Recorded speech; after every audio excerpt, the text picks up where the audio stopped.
Hey everyone, it's Pam with Organizer AZ 911 here with another organizing tip for you. And the tip I want to talk about in today's video is about the importance of using photographs when you're organizing. And if you like seeing these organizing tips, please go ahead and click on that like button below. Give me a big old thumbs up and go ahead and click on the subscribe button and ring the bell so that you know when I upload new videos. Okay, without further ado, let's talk about why taking photographs are so important when you are organizing. Photos are some of the most useful tools you can use when you're organizing a room. And I mean before you even start, when your room's a disaster and you're facing this organizing project, you go in and take an overall picture of that room. And then take a picture of this wall on the left, then this wall in front of you, and this wall on the side. Take photos all the way around the room. And then not only just take the whole overall wall, if there are shelves in that room, take photos of each shelf. If you have like a desk in there and that desk has drawers, take a picture of each drawer that desk has. You want to get a full array of photos of everything before you start. And here's why. Number one, pictures don't lie. You see, all of us, our brains have closure skills. And what those closure skills basically are is it's our brain's ability to fill in the gaps with things we come across. And it allows us to fill in the holes to make sense of what we're seeing. I don't know if you ever run across online those little paragraphs where the words are all jumbled and it basically says, if you can read this, you're brilliant and stuff like that. I see that paragraph all the time when I'm looking through Facebook.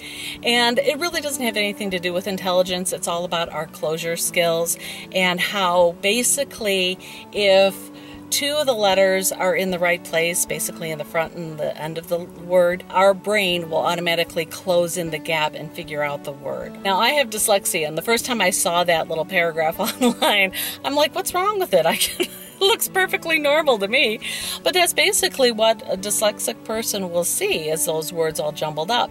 And like I said, it's our closure skills that allow us to see words jumbled like that and figure out what it's supposed to be. Well, that also applies to a disorganized room. We walk into a room and our brain automatically starts filling in the gaps with closure skills. So we may not see the clutter exactly as it is. So when you take a photograph, I can't tell you how many times when I show my client the photo I took, they're like, oh my gosh, is that what the room looks like? So, you get used to living in the room, you get used to seeing piles, so your brain doesn't think about it all the time. And if you don't recognize all the piles of clutter around there, you will not be able to set up a plan to organize it. Which brings me to the second part of why photographs are so important. They help you make a plan to get the room organized. When I take photos in my client's home, I often will go home and print them up on a big sheet of paper. And then I literally will be marking that paper up. I'll be Xing things off that don't belong in the room. I'll put arrows where, this needs to be relocated. This is used all the time, so we need to put it over in this part so it's easy to get to. I literally will scribble all over that, making my plan. So photographs are a great way to start your organizing plan. Now, it's not just in the beginning that you take photos. I recommend that after any little bit of organization you do in that room, that you take a photo of your progress. It acts as motivation to help you keep going. Because here's the thing, if you have a really disorganized room, it can seem overwhelming at times. And, let's say you spend an hour clearing out a drawer or two and getting them really organized, and you close those drawers back up. The next time you walk into the room, you're not going to get that instant feeling that anything was accomplished. But if you take a photograph, you can compare those two pictures of the before of the drawer and the after of the drawer. And now you feel, yes, I did accomplish something. And so oftentimes too, with people who maybe aren't doing the organizing, like you're stuck doing the organizing and other people in your family aren't, and they walk into the room and they're like, well, what did you do? Well, hey, I got photos to show you what I did. So always take them during the process so it can give you a little motivation to keep going, because in the beginning when you're starting to organize, especially if it's a big project, it can feel at times like you're just not getting things accomplished when you are. And it's only towards the middle to the end of the whole process of organizing that you really start seeing these visual transformations in a room. So by taking every shelf, every drawer, taking these smaller shots, you can then look back and say, okay, this is what this area looked like before, this is what it looks like after.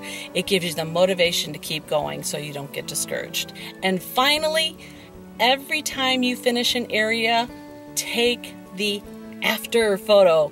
There is nothing more fun than looking at a before and after photo. I feel positively inspired when I see before and after photos. You feel such a sense of accomplishment, and it kind of lifts your spirits. So photographs are such a vital tool from the beginning, the before pictures, all the way through to the end.